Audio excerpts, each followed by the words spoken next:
hay una sensación que muchas personas conocen bien, aunque pocas la nombran. Llegas a casa, miras alrededor y algo no encaja.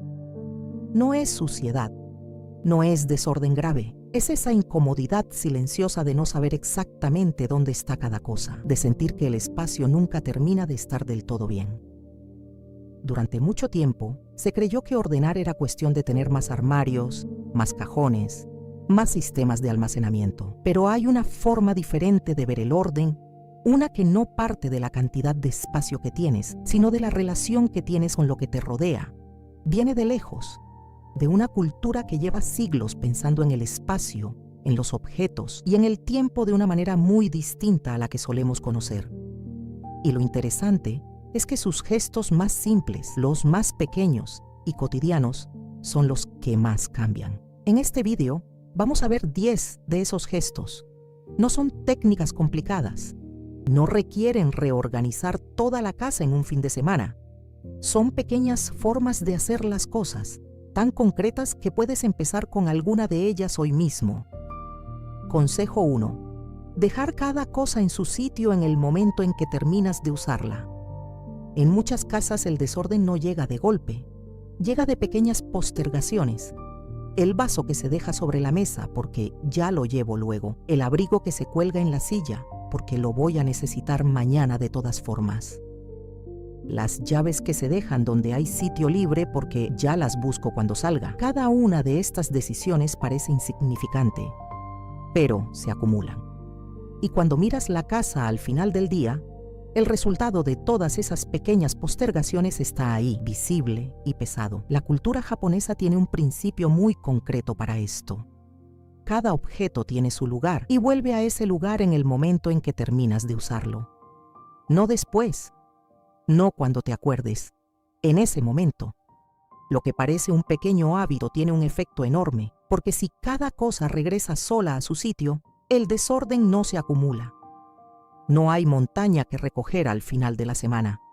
No hay búsqueda de objetos perdidos. Para aplicarlo, empieza por un solo objeto. El mando a distancia, las llaves, el bolso. Decide hoy dónde va ese objeto y practica devolverlo ahí cada vez que lo uses. Solo con eso, en unos días, empezarás a notar una diferencia. Consejo 2.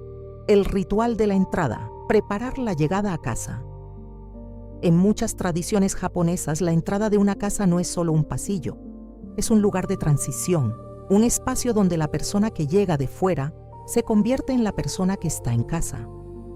Hay un gesto físico que acompaña ese cambio: quitarse los zapatos, dejarlos ordenados y pasar al interior. Ese pequeño ritual tiene algo poderoso, obliga a una pausa, a un momento de conciencia antes de entrar. Y en ese momento también se puede dejar el peso del día afuera. No se trata de seguir una tradición que no es tuya. Se trata de adaptar la idea. Puedes crear tu propio ritual de llegada. Dejar el bolso en su sitio, colgar el abrigo, lavarte las manos. 3 gestos sencillos que crean una frontera entre lo que quedó afuera y lo que empieza aquí. Este hábito también tiene un efecto directo sobre el orden de la casa. Cuando hay un momento de llegada definido, los objetos que traes contigo encuentran su lugar de forma natural. No se dispersan por toda la casa, porque nunca hubo un momento de aterrizar. Prueba a definir tu propio ritual de entrada. No tiene que durar más de 2 minutos, pero esos 2 minutos pueden cambiar cómo se siente el resto del tiempo en casa. Consejo 3. Ver los objetos como huéspedes, no como posesiones permanentes. Una de las ideas más liberadoras que existe en la cultura japonesa es esta: los objetos no son tuyos para siempre. Están contigo durante un tiempo, y cuando ese tiempo termina, los dejas ir. Esto cambia completamente la relación con las cosas. Cuando un objeto es tuyo para siempre, acumular se vuelve algo automático. Cada compra, cada regalo, cada cosa que puede servir algún día se queda. Y la casa crece y crece, hasta que el espacio empieza a sentirse pesado. Pero si piensas en los objetos como huéspedes, la pregunta cambia.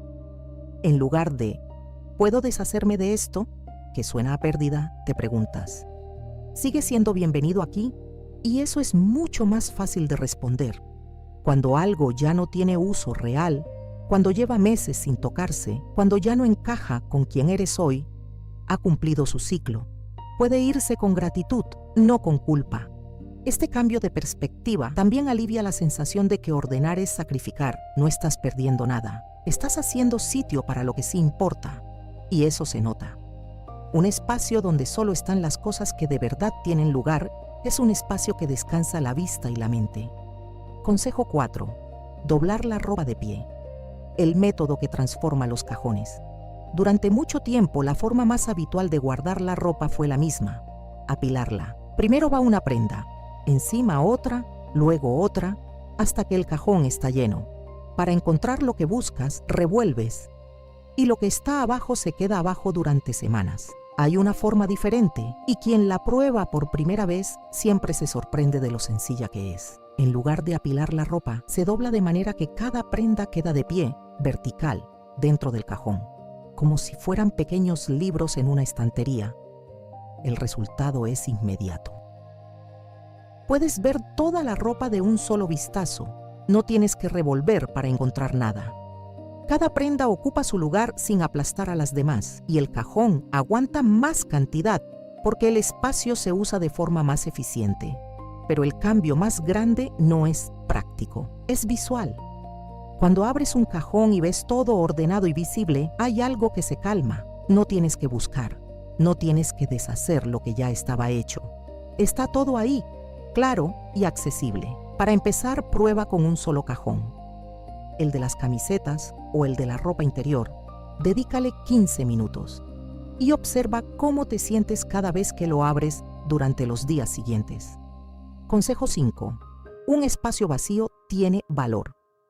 Existe una tendencia muy común. Cuando hay espacio libre, hay que llenarlo. Un estante vacío parece un estante incompleto. Una superficie despejada parece un sitio donde todavía cabe algo más. Y poco a poco, los espacios se llenan hasta que no queda ningún lugar para respirar. En el pensamiento japonés hay una idea que funciona al revés. El espacio vacío no es un error, no es algo que falta, es parte del diseño. Es lo que permite que el resto tenga valor. Piénsalo así. Cuando hay demasiadas cosas en un estante, la vista no sabe dónde posarse, todo compite con todo, pero cuando hay espacio entre las cosas, cada objeto tiene presencia, se ve, se aprecia. Lo mismo pasa con la mente. Un espacio muy lleno genera una estimulación constante, aunque no te des cuenta. Los ojos registran todo lo que hay. Y eso tiene un costo que a veces se confunde con cansancio, sin causa aparente. Reservar intencionalmente algún espacio vacío en casa, una superficie despejada, un estante con aire, un rincón donde no haya nada, no es dejadez. Es una elección consciente. Y si alguna vez sientes la tentación de llenarlo, vale la pena preguntarse si realmente hace falta o si ese espacio libre ya está haciendo su trabajo. Si este vídeo te hizo pensar diferente sobre alguna cosa, cuéntame en los comentarios cuál fue ese cambio. Me alegra mucho saberlo. Consejo 6. Limpiar mientras cocinas, no después. La cocina es uno de los lugares donde el desorden puede crecer más rápido.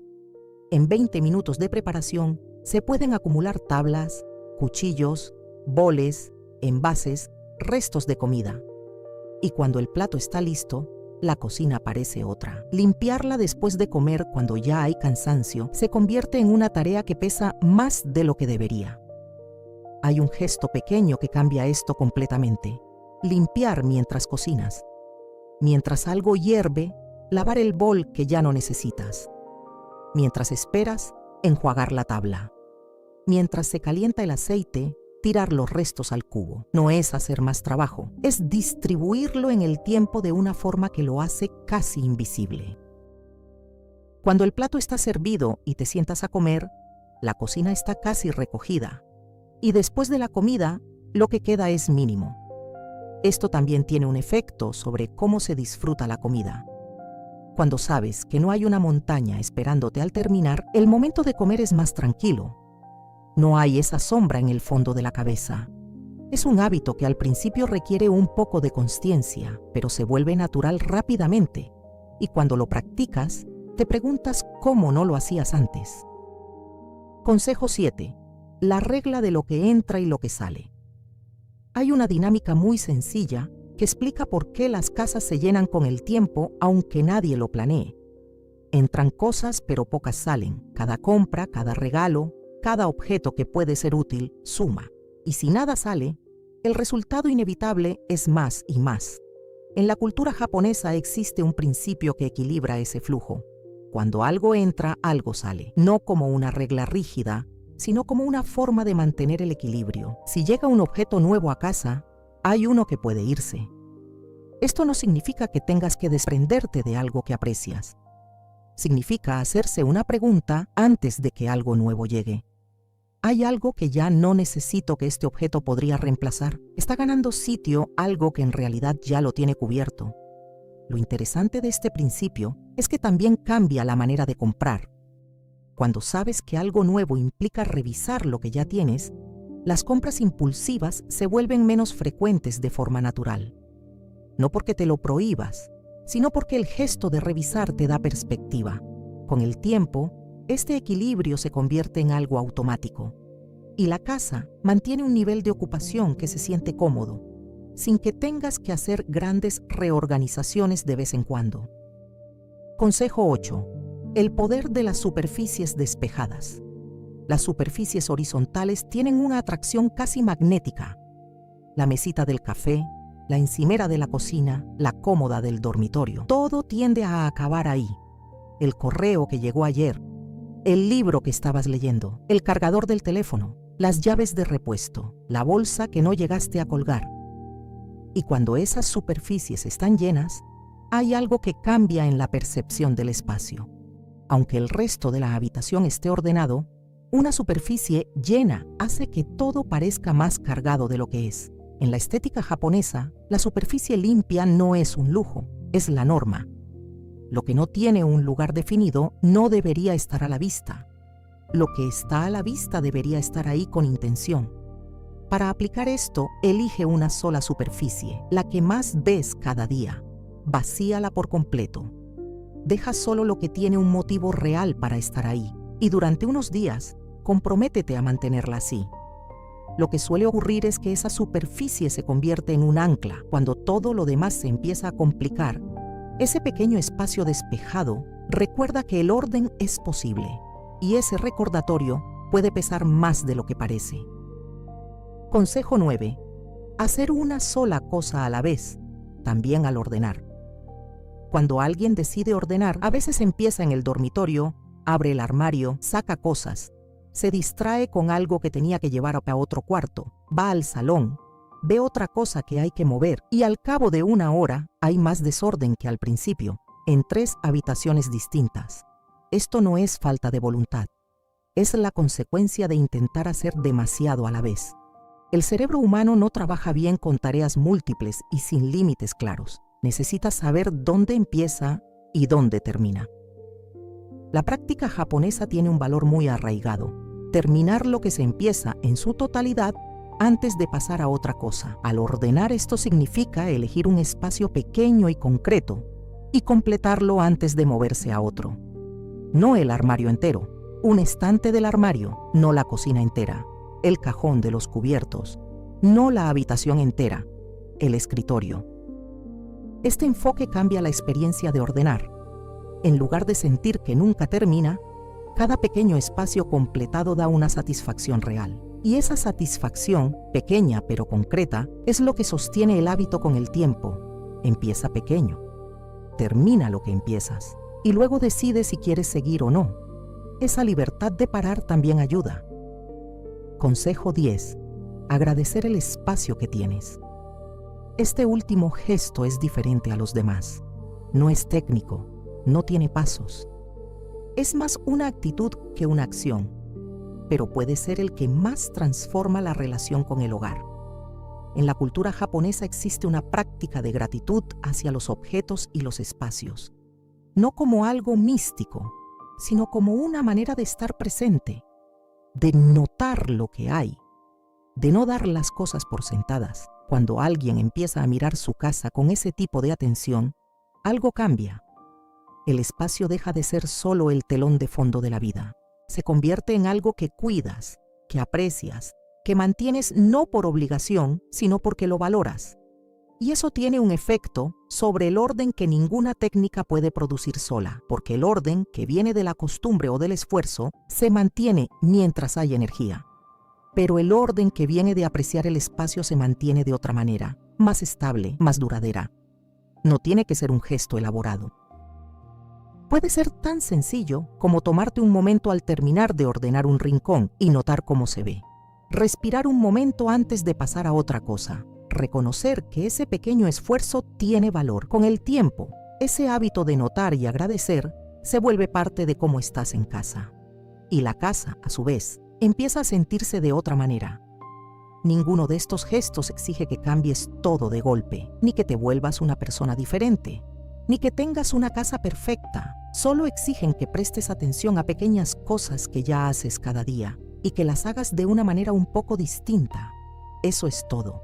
Y con eso, con el tiempo, algo cambia. No de forma dramática, de forma tranquila y real. Si hay algo de lo que hablamos hoy que te hizo mirar tu casa o tu día a día de otra manera, cuéntamelo en los comentarios. ¿Con cuál de estos gestos te quedas?